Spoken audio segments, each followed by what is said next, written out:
waterproof housing of the GoPro camera continued recording for 47 minutes after the screaming stopped.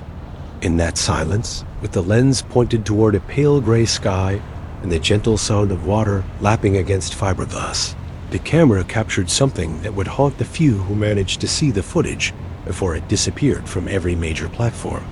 A wet, scraping sound, the drag of something heavy and scaled pulling itself across the deck of the Weekend Warrior. And then, just at the edge of the frame, a webbed hand with elongated fingers tipped in what looked like bone-white claws, reaching toward the camera itself before the battery finally died. The Weekend Warrior was a 24-foot Grady White, the kind of modest recreational fishing boat you'd find moored at 1,000 marinas along the Atlantic coast. She wasn't built for deep-sea charter work or commercial operations. She was a weekend vessel, meant for friends to escape the shore, drink beer in the Carolina sun, and maybe bring home enough tuna or mahi-mahi to justify the fuel costs. Michael Garrett had bought her used in 2006, a dream realized after 20 years of working construction in Raleigh. He kept her at a marina in Nag's Head, and every few months, he'd gather the same crew.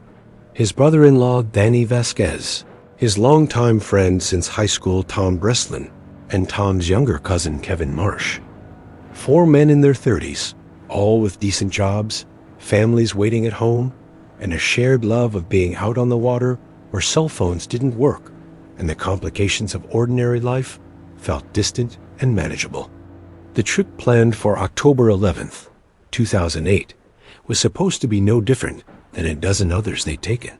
The forecast called for light winds, seas at 2 to 3 feet, visibility unlimited under cloudless autumn skies. They'd planned to head about 15 miles offshore from Oregon Inlet, targeting the warm edge of the Gulf Stream where the big fish fed. Michael had mounted a GoPro camera to the boat's T-top earlier that summer, one of the early models with the clear waterproof case, thinking it might be fun to capture some of their trips. He wasn't a filmmaker or a content creator. The camera was just another piece of equipment, like the fish finder or the backup radio, recording their small adventures for later, viewing over beers in someone's garage. None of them could have known that this particular camera, this particular trip, would produce footage that the United States Coast Guard would eventually classify in their files with a notation that remains redacted to this day. They launched at first light, the 4 of them moving with the easy efficiency of men who'd done this many times before. Benny handled the lines while Michael brought the engines to life, between Yamaha outboards settling into their familiar rumble. Tom and Kevin loaded the coolers, one with ice and bait, another with sandwiches, and at least 2 cases of Budweiser, because these trips were as much about the drinking as the fishing. The sky was brightening to a soft October blue as they cleared the inlet, the boat rising and falling over the gentle swells with that rhythmic motion that every fisherman either loves or learns to endure. The camera captured all of it in those opening minutes. Michael at the helm, wearing his faded Tar Heels cap, Danny rigging the rods, Tom opening the first beer of the morning, despite it being barely past 7, Kevin laughing at something someone said, his face young and sunburned and alive. The ordinary beauty of men at ease on the water, heading away from shore with nothing but a day of fishing ahead, and the reasonable expectation that they'd all be back at the dock by evening, tired and probably drunk, with stories to embellish and maybe some fish to clean. By noon, they'd been drifting over a temperature break for nearly an hour, the fish finder showing promising marks at 70 feet. They'd caught and released a few small bonito, nothing worth keeping, and the mood on the Weekend Warrior had shifted into that pleasant, beer-softened contentment that comes when expectations are low and the sun is warm and the ocean is calm. Michael had set out a spread of 4 lines, 2 on outriggers and 2 flat lines, all trolling ballyhoo on circle hooks. The camera continued its silent documentation, swiveling slightly with the boat's motion, capturing fragments of conversation about college football, someone's new truck, an argument about whether the recession would hit the construction industry harder than the restaurant business. The kind of talk that fills the spaces between fish, meaningless and essential, the texture of friendship. It was Tom who first noticed one of the outrigger clips release, the rod bending hard as line began stripping from the reel, with that distinctive ezzy sound that makes every fisherman's heart beat faster. Something had taken the bait and was running deep and strong, and suddenly all four men were alert, moving with purpose. Danny grabbing the rod from the holder, while Michael throttled back the engines, Kevin clearing the other lines to prevent tangles. The GoPro recorded the shift in energy, the way their movements became focused and excited, the way Danny braced himself against the gunnel and began working the fish with the methodical pump-and-reel technique that brings big tuna to the boat. But the fight felt wrong from the beginning, though none of them could quite articulate why. The thing on the other end of the line didn't make the long, powerful runs characteristic of tuna or wahoo. It pulled straight down, heavy and resistant, like Danny had hooked into the bottom itself, except they were drifting in 80 feet of water with no structure below. "Feels like a goddamn anchor," Danny said, and the camera caught the confusion in his voice, the way his arms were already trembling from the strain. Michael moved to help him, both men now working the rod, and whatever was down there began to rise, coming up through the water column with a reluctance that seemed almost deliberate. Tom had grabbed the gaff, ready to boat what they all assumed would be a large grouper, or maybe a shark that had taken the bait. Kevin stood ready with the net, though given the weight and fight, they all suspected the net would be useless. The ocean was so calm that day, the surface like dark green glass, and when the shape first appeared below the boat, rising up through that clarity, none of them immediately understood what they were seeing. It was pale, almost luminescent against the darker water beneath it, moving with slow, powerful undulations that didn't match any fish they'd ever encountered. "What the hell is that?" Kevin said, and those 4 words, captured clearly on the GoPro's audio, would be analyzed and replayed thousands of times in the weeks after the footage first appeared online. The thing broke the surface 15 feet from the starboard side, and for a moment, just a heartbeat, they saw it clearly. The torso was humanoid, unmistakably so, with shoulders and arms and what appeared to be breasts covered in organic scales that formed a natural armor across the chest and ribs. The head was turned away from the boat initially, but they could see the wet, tangled dark hair plastered against a skull that was too elongated, too narrow to be human despite the overall shape. And below the torso, where legs should have been, the body tapered into a muscular tail covered in silver-gray scales, ending in ragged, membranous fins that churned the water. The hook was embedded in the tail, about 2 feet from those fins, and as the creature thrashed against the line, it rolled in the water, and they saw its face. The skin was corpse-white, the color of something that had never seen sunlight, pulled tight over sharp facial bones. The eyes were black and lidless, too large for the face, reflecting no light, like pools of oil set into the skull. And when it opened its mouth, whether in rage or pain or some attempt at communication, none of them would ever know. They saw rows of needle-thin teeth, multiple rows like a shark's, designed for gripping and tearing. The GoPro recorded Tom dropping the gaff, the aluminum pole clattering against the deck. It recorded Kevin saying, "Jesus Christ," in a voice that had gone tight and high with disbelief.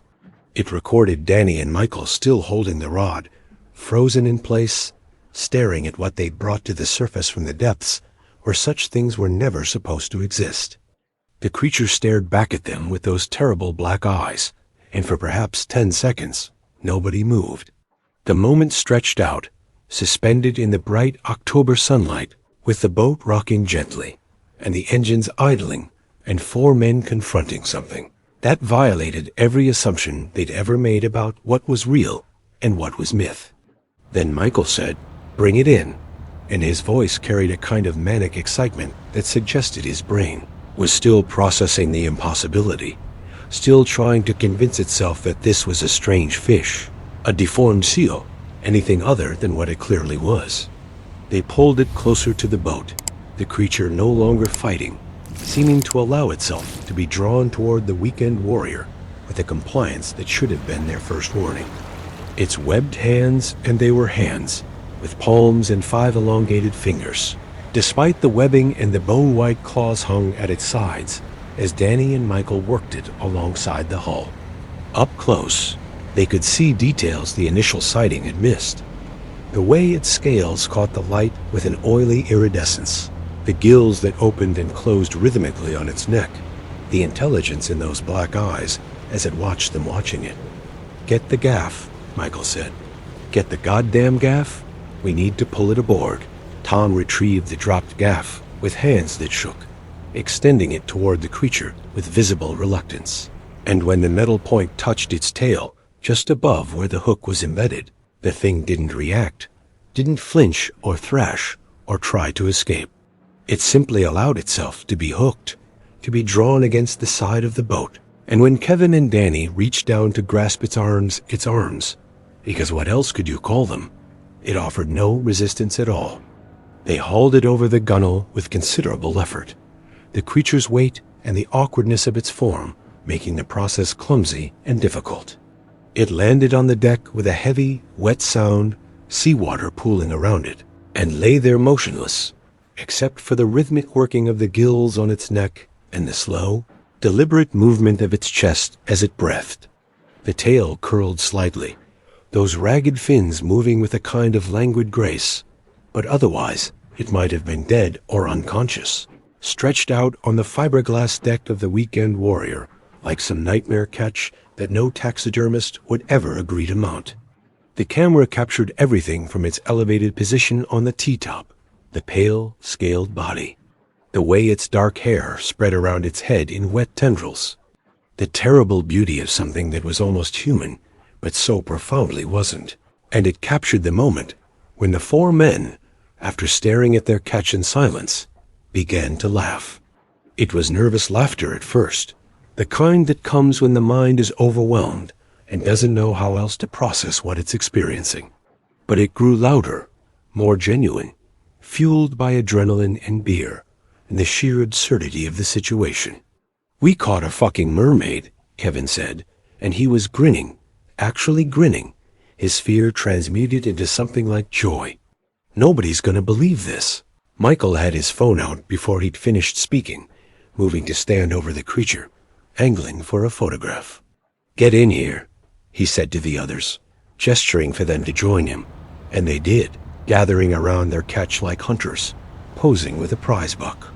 The GoPro recorded the next 12 minutes with unwavering clarity, and it's these 12 minutes that most people who saw the footage before it was scrubbed from the internet remember with the most discomfort. 4 grown men, drunk and excited, treating a living creature something clearly intelligent, clearly capable of suffering like a trophy. Danny poked its tail with his foot, testing the texture of the scales. Tom leaned down close to its face, examining the teeth, reaching out tentatively to touch its shoulder before pulling his hand back with a nervous laugh. Kevin tried to lift one of its arms, wanting to see the webbed hands more clearly, and when he did, the creature's fingers flexed slightly, the claws extending and retracting, but it made no move to strike or defend itself. It simply lay there, breathing, watching them with those depthless black eyes, and if there was terror or rage or calculation in that gaze, the camera couldn't capture it. Michael took at least a dozen photos, different angles, different poses, already imagining posting them somewhere, showing them to people, proving that he and his friends had accomplished something that would make them famous.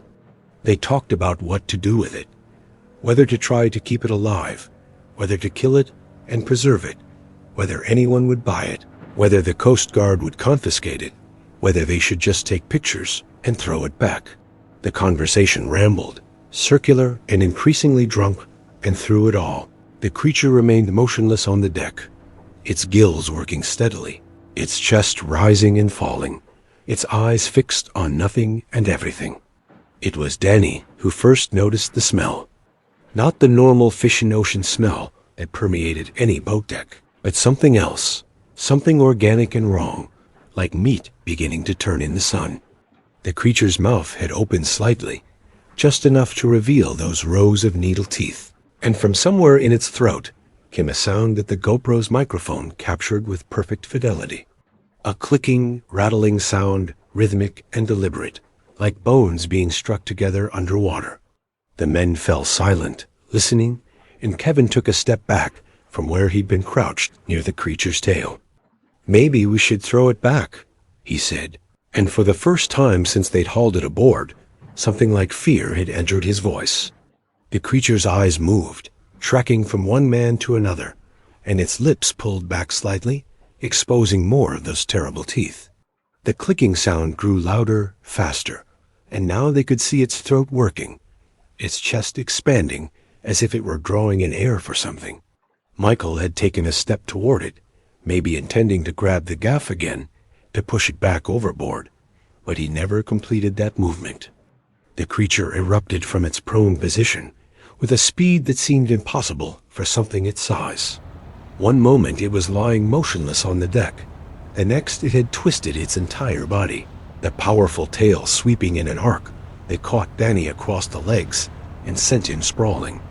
Its hands, those webbed, clawed hands shot out and grabbed Tom's ankle before he could react, the grip so tight that the sound of bones cracking was clearly audible on the recording. Tom's scream was high and terrible, the sound of a man in sudden, overwhelming pain, and the camera captured his face, contorted in agony as he fell backward, hitting the deck hard. The creature pulled itself toward him, using his leg as an anchor, moving with that same horrible speed, its tail providing leverage as it dragged its upper body across the deck.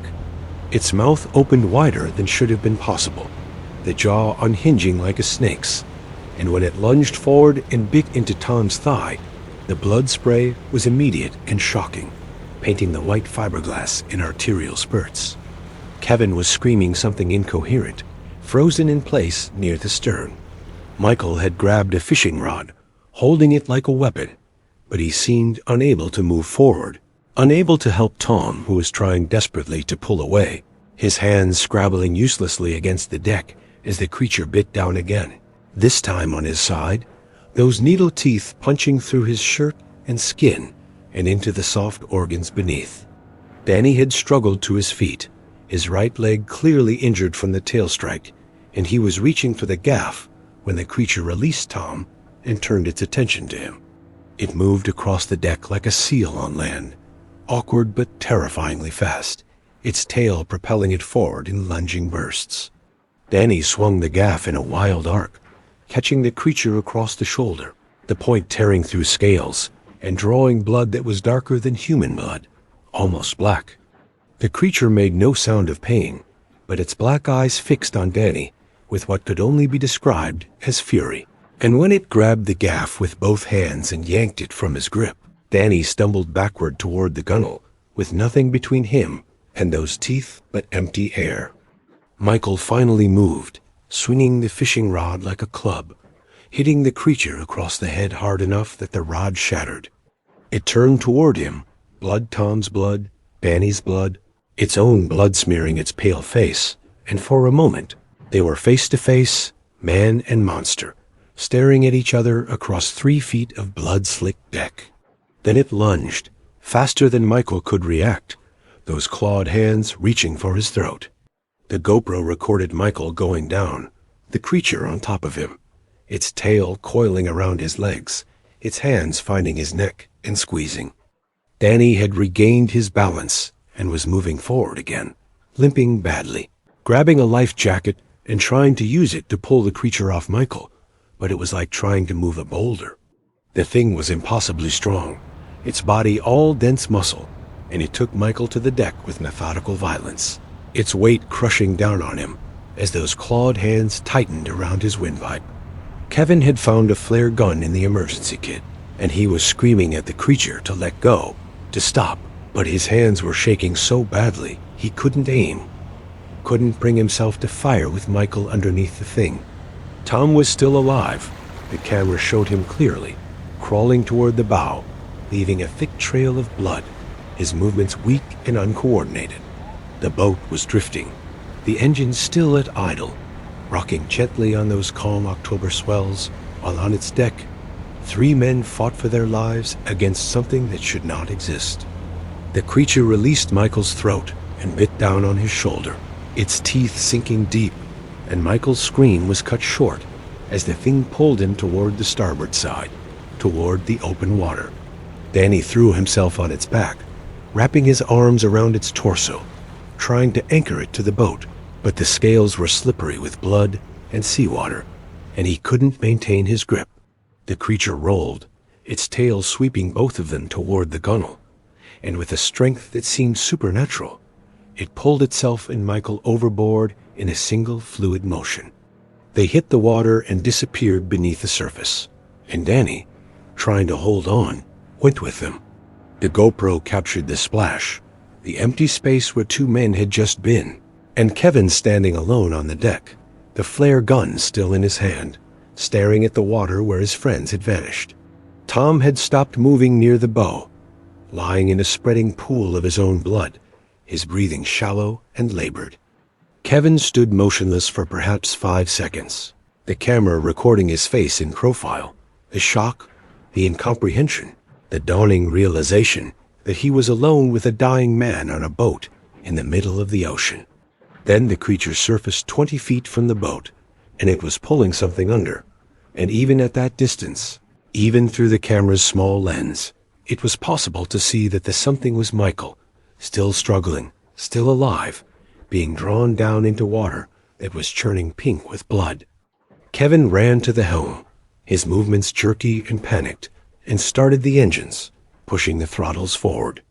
The weekend warrior lurched ahead, leaving the spot where Michael had gone under, heading toward shore at whatever speed the twin Yamahas could produce.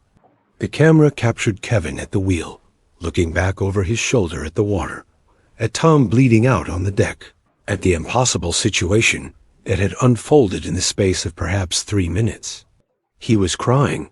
The camera showed that clearly, tears running down his face as he gripped the wheel with white-knuckled hands. He grabbed the radio mic, his voice breaking as he tried to call for help, tried to explain to the Coast Guard what had happened. But the words came out garbled and nonsensical, and when the Coast Guardsman on the other end asked him to repeat his transmission, to clarify his emergency, Kevin could only sob that something had attacked them, that his friends were in the water, that Tom was dying. The radio crackled with questions. What is your position? How many persons in the water? What is the nature of the attack? But Kevin couldn't answer coherently, couldn't make them understand. He gave up on the radio and focused on driving, pushing the boat toward the distant line of the Outer Banks, trying to get Tom to help before he bled to death on the deck. The GoPro continued recording, the lens now pointed mostly at the sky and the T-top frame, occasionally dipping to show fragments of the deck below. Tom was no longer visible in the frame, but the audio captured his breathing, wet and struggling. And then, after about 8 minutes of Kevin's panicked flight toward shore, the breathing stopped. Kevin must have noticed, because the engines suddenly cut to idle, and the camera recorded him leaving the helm, heard his footsteps on the deck, heard him saying, No, Tom, come on, don't do this," his voice ragged with grief and terror. There was a long silence, maybe 2 minutes, with only the sound of water against the hull, and Kevin's ragged breathing. Then the engine started again, the boat moving forward, slower this time, as if Kevin had lost his urgency now that Tom was dead, now that rescue meant nothing. The camera recorded the journey back toward shore, the minutes stretching out, Kevin presumably at the helm, though he wasn't visible in the frame. And then, barely audible over the engine noise, a sound from the stern. A wet, scraping sound, the drag of something heavy and scaled pulling itself aboard. The engines cut immediately, and the GoPro recorded Kevin's voice, high and desperate. No, you can't be here. You can't." His words cut off into a scream, and there was a crash, the sound of bodies hitting fiberglass, and the boat rocked violently enough that the camera shook on its mount. The struggle lasted less than a minute, Kevin's screams growing weaker, more choked, until they stopped entirely.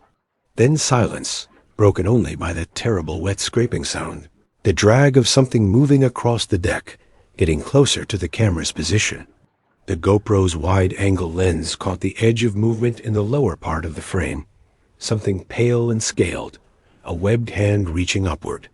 The camera shook as the thing climbed the T-top frame, and for just a moment, less than 2 seconds, its face filled the entire lens.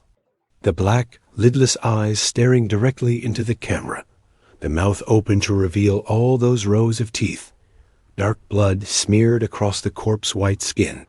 Then a clawed finger reached toward the lens itself, almost curious, almost gentle, and the image went dark as something covered the camera. The audio continued for another 47 minutes, recording the sounds of the ocean, the creak of the boat, and occasionally that wet scraping sound moving around the deck with patient, methodical deliberation. Then the battery died, and even that stopped. The Weekend Warrior was found 3 days later by a Coast Guard patrol boat responding to a report of a vessel adrift 17 miles northeast of Oregon Inlet. The boat was empty, drifting in calm seas under clear skies, her engines cold, her decks scoured clean by someone or something that had used seawater, and what appeared to be one of the boat's own deck brushes to remove almost every trace of blood. Almost, but not quite. Luminol testing would later reveal massive quantities of blood in the scuppers, in the seams of the deck, in the bilge where it had run down through the drainage holes. Blood from at least 3 different individuals, though the Coast Guard's initial report noted that the exact number of victims could not be determined from the physical evidence alone. The boat's registration listed Michael Garrett as the owner, and calls to his emergency contact number went unanswered. Calls to the families of Danny Vasquez, Tom Breslin, and Kevin Marsh confirmed that all 4 men had left for a fishing trip 3 days prior and had not returned. The Coast Guard launched a search and rescue operation, deploying helicopters and patrol boats to sweep 100 square miles of ocean around where the Weekend Warrior had been found. They found no bodies, no debris, no life rafts deployed, nothing that would explain the disappearance of 4 men from a boat that showed no signs of mechanical failure or weather damage. The official report would eventually conclude that all 4 men were lost at sea under unknown circumstances, and the case was closed after the mandatory search period yielded no results. But the Coast Guard investigator who boarded the Weekend Warrior found the GoPro still mounted to the T-top, its waterproof housing intact, its memory card still inside. He removed it, logged it as evidence, and the footage was reviewed by 3 different Coast Guard personnel over the following week. What they saw disturbed them enough that the initial incident report was amended, a supplement added with details that were immediately classified, and the memory card was transferred to a locked evidence room with instructions that it was not to be viewed or copied without authorization from the district commander. Michael Garrett's widow, Sarah, spent 6 months fighting to obtain the footage, arguing that she had a right to know what happened to her husband, that the families deserved closure, that the Coast Guard's classification of the incident was arbitrary and cruel. In March 2009, after intervention by her congressman and threats of legal action, the Coast Guard relented and provided her with a copy of the footage, though with a written disclaimer stating that the content was potentially disturbing, and that the Coast Guard made no claims as to the authenticity of all events depicted. Sarah Garrett watched the footage once, alone in her living room, and then she did something the Coast Guard had not anticipated. She uploaded it to YouTube. The video, titled simply Weekend Warrior, October 11, 2008, went live on March 23, 2009, and within hours it had been viewed 10,000 times. By the next morning, the view count was over 100,000, and the footage was being discussed on every major forum and conspiracy site on the internet. People argued about whether it was real or an elaborate hoax, whether the creature was CGI or animatronics, whether the entire thing was a viral marketing campaign for a movie or video game. Marine biologists weighed in, some claiming that no known species matched what was shown in the footage, others arguing that it was clearly a deformed seal or shark that had been misidentified in the chaos. Special effects experts analyzed the video, with some declaring it obviously fake, and others admitting they couldn't identify the method used to create the creature if it was indeed fabricated. The footage was dissected frame by frame, every detail scrutinized, and the debate raged for 6 days before YouTube removed the video without explanation. Sarah Garrett uploaded it again. It was removed again within hours. She tried Vimeo, LeaveLeak, smaller video sharing sites, and each time, the footage was taken down within days or sometimes hours, always without specific explanation beyond vague references to terms of service violations. Other people had downloaded the original upload, and copies began circulating through file-sharing networks and dark web forums. Some of these copies were complete and unedited. Others had been altered, compressed, had sections removed or commentary added. The authenticity became even more questionable as doctored versions mixed with the original, and eventually, most people dismissed the footage as just another piece of internet mythology, compelling but ultimately fake. But the families of the 4 men knew what they'd lost. Sarah Garrett knew that her husband had left for a fishing trip on a beautiful October morning and had never come back, and that the footage, real or not, explicable or not, was the only record of his final moments. Danny Vasquez's parents knew that their son had died on that boat, torn apart by something that the Coast Guard refused to officially acknowledge. Tom Breslin's widow knew that he bled to death on a fiberglass deck, while his friends fought a losing battle against an impossibility. Kevin Marsh's sister knew that he'd survived the longest, that he'd tried to save him, and that in the end, he died alone, hunted down by something that had followed him across miles of empty ocean. The official records list all 4 men as lost at sea, their bodies never recovered, the incident unexplained. No criminal investigation was launched because there was no crime to investigate, just 4 friends who went fishing and never returned. The Weekend Warrior was eventually claimed by Michael's estate, cleaned, repaired, and sold to someone who presumably doesn't know or doesn't care about its history. The GoPro camera that captured those 53 minutes of footage is somewhere in a Coast Guard evidence room. Or perhaps it was destroyed. Or perhaps it's in the possession of someone who knows exactly what happened in the waters off the Outer Banks, but has decided that some things are better left unspoken. The copies of the footage still circulate, passed from person to person, uploaded to obscure video sites and file-sharing networks. Most people who encounter it assume it's fiction, a well-made horror short film, a creepypasta with visual aids.